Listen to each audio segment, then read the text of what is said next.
less than 60 years of topsoil left. So what could you do, or how are you going to incentivize farmers to build topsoil fertility? Here's a good news story. In this farm bill, and I think it's going to get through the Senate one, the Healthy Soils Act that we wrote, that came out of work with the former chairman of the Agriculture Committee, Frank Lucas, a Republican from Oklahoma who believes in science.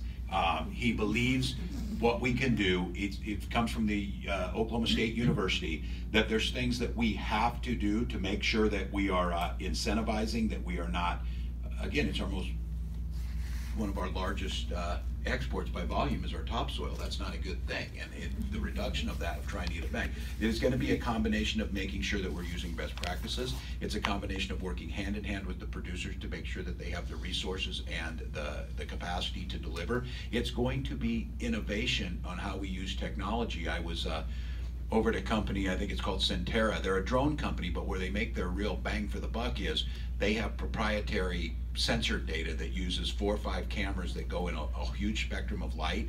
You can program those things in now where it will fly over a field and it will pick out a weed in the field. It can find the weed amongst them by flying the drone over that in a very short amount of time. It sends that data back to the tractor that then programs in GPS and goes out and sprays a weed or picks a weed.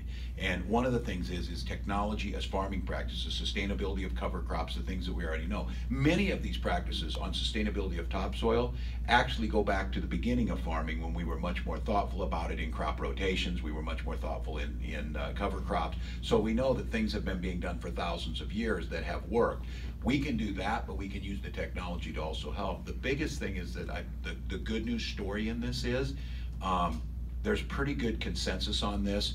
That something has to be done. The advent of the Soils Act, the Healthy Soils Act, into the Farm Bill in a bipartisan manner is pretty stunning, that it does incentivize and does the right thing. Congressman, I actually think we have one more question. Right. Is that okay? Sure. So our public institutions spend millions of dollars on food every year, and what could our public institutions do to offer more contracts or more opportunities for local farmers and food entrepreneurs, whether it's in the schools, in the county level, the city level, the jails, etc.? What could they do? Yeah, I hear this all the time, that it's very difficult for small and minority contractors to get state business, that they put roadblocks in place. You know, it's just easier to contract on large scale because there's more work to it if you're trying to do subcontracts. We have to make an effort to do that. We have to make sure that we have to be the example of what we want. Some of the initiatives we have on very, very aggressive carbon reductions for state government. We need to lead by example. If we really are trying to get to zero emissions, the state needs to lead in that. And I think the same thing, if we truly believe that we want to move to local foods, then whether it be our corrections, our schools, or others should be trying to do that. And I think that's something I'd really look forward to working with you on. The other thing is, and this has been a very interesting, last year before the Farm Bill, we had 26 hearings or something. It was very short, they did that way. 22 of them were on SNAP. No one in there actually gave suggestions to eliminate it or reduce it like they did, even though they wrote that into the bill, but they were used as, just to be very honest with you, beat up on people who are struggling economically. And we always started those meetings with a prayer that the irony of that was really something. And I will have to say this, is Colin Peterson did a very Minnesota thing. He said, we pray in church in Minnesota, and here we get to work on helping people. And it was pretty powerful. But the one thing that we started that came out of this conversation was food waste, and how we talk about food labeling, how we talk about long-term sustainability on that again, as a nation, let's be very clear. There is enough food in this country to feed all of us and a big chunk of the world. It's getting it to the people that matter. It's making sure that it's closer to home that it matters. And I heard some of you say, when you go to the grocery store, 90% of what you're buying is being moved over 500 miles. That's adding to greenhouse gas emissions. That's adding to all the things that go with it. So I think the state, be the change you want to see in the world mantra.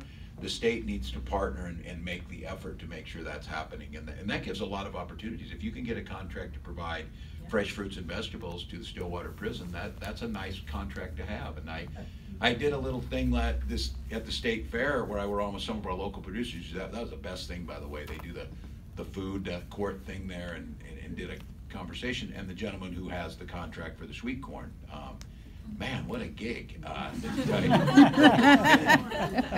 Yeah, I saw you there, so I thought that was my backhanded so. But I said how wonderful it was, and I said listening to that and seeing the opportunity and hearing the humbleness, but the thought that, you know what, we are really proud to have this. We're proud of the product. We're proud of the state fair. I mean, why would that not be? Why would you not be able to provide all of the sweet corn to the Stillwater prison, and they would have, and some of the other things that in Minnesota can do? So grateful. Well, we're at the end. We're at the end of our forum, and before I give the Congressman some opportunity just to say some last words, I just want to recognize today is October 25th, and it's a day where we lost a great senator who cared deeply about poor people and immigrants and farmers, and he always said, "We all do better when we all do better." And so, Congressman Walz, I was wondering if you could just reflect on some of the things you've heard and some of the questions, and just give us some final remarks before I know you have to leave. Yeah. Well, thank you all, and I think it is appropriate that we're on this day. And I this morning, as I was saying, I pulled up a picture from the Pioneer Press that I sent to Dave Wellstone this morning, as we're dear friends, and reflected on this. And this forum was set up a long time ago, and for us to be here, and I know so many in this room had the intersection with Senator Wellstone. And I just came from a Children's Healthcare Forum that the Children's Defense Fund, in their annual letter and data on children, starts out with we all do better when we all do better quote by Senator Wellstone. So it's no mistake. I think the universe lines things for a reason. Over the last 2 hours, this intersection on community, of investing in our children, of strength of local co-ops and local economic clout outside of the channels of large multinationals, if you will, not as a pejorative, but as another opportunity, as a way of strengthening that, is critically important. I have known for many years the organizations that work in here, Farmers Union and others, have been coming to DC and working hand in hand as we write pieces of legislation. I think what I would tell you is that, again, should we be given the privilege of doing this job of governor, what will be different about this is, and I think what I'm deeply committed to is building these co-governing relationships where there is a sense of input from folks that is real, that they're there on the decision making on the front end to get things done, that starts to have people once again believe that we can be and make that change we want to see. And I think that's what many of you have been doing. It's appropriate probably on this day, and Senator Wellstone's legacy is that we're still charging on this. We're still trying to make it work. I have my daughter, a 17-year-old here, and I got a 12-year-old. I'm telling people, get out there and vote for your future. Get out there and vote for things that happen.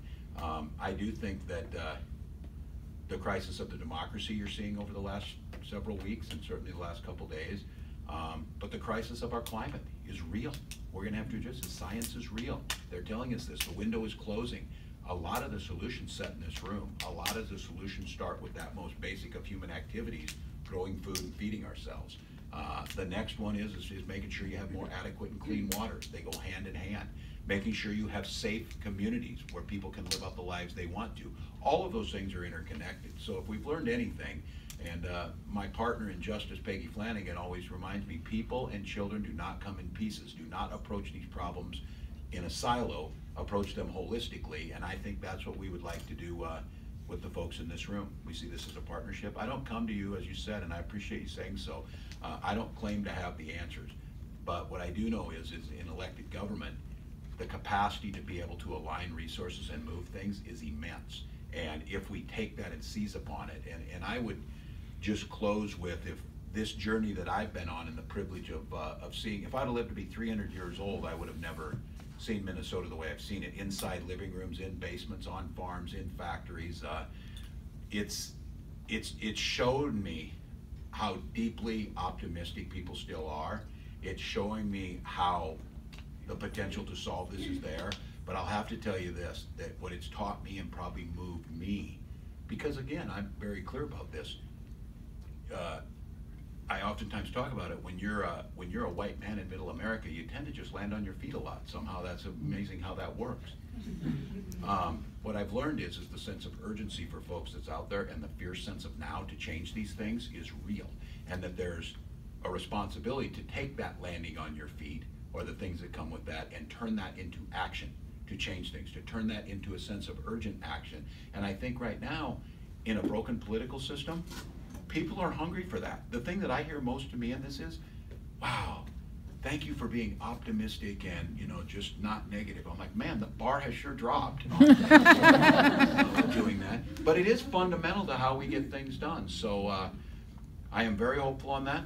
I oftentimes do say after this journey of the last 2 years, my pro tip of the day for you is if you ever get a bad health diagnosis and have 6 months to live, run a statewide campaign. It'll feel like 10 years. So, thank you all for having me. Leslie.